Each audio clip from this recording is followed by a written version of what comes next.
মা আয়েশা একটা যুদ্ধে গিয়েছিলেন, যুদ্ধ থেকে ফেরার পথে মা আয়েশার গলার লকেট নাই। লকেট হারানোর পরে মা আয়েশা কান্নাকাটি। বিষ্ণু বললেন থামো।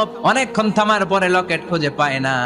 সবাই খোঁজাখুঁজি, লকেট কই, লকেট কই, লকেট খুঁজে পায় না। ওদিক দিয়ে মাগরিবের নামাজের সময়ও শেষ, নামাজের সময় শেষ। আর যেই জায়গায় লকেট খোঁজার জন্য থামা হয়েছে ওই জায়গায় আবার পানি নাই, পানি সামনে, পানির দিকেও যেতে পারে না, লকেটও খুঁজে পায় না, নামাজও পড়া যায় না। সব সাহাবীরা মিছিল শুরু করছে, আবু বকর রে ধর ধর ধর, আবু বকর রে ধর। আবু বকরের মেয়ের কারণে নামাজ আমাদের চলে যাচ্ছে। সাইয়েদনা আবু বকর ঘটনা বেসামাল দেখে আয়েশার কাছে গেল, যে দেখে বিশ্বনবী মা আয়েশার কোলের মধ্যে, ল্যাপের মধ্যে মাথা দিয়ে শুয়ে আছে। রাগের চোটে বুখারীর বর্ণনা, আঙ্গুল নিয়ে মা আয়েশার পেটের মধ্যে দিল এক খোঁচা।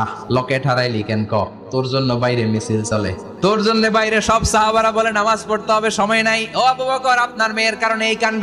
খাসরা মানে কুমর। আবু বকর মা আয়েশার খাসরাতে এত জোরে গুতা মেরেছেন, মা আয়েশা বললেন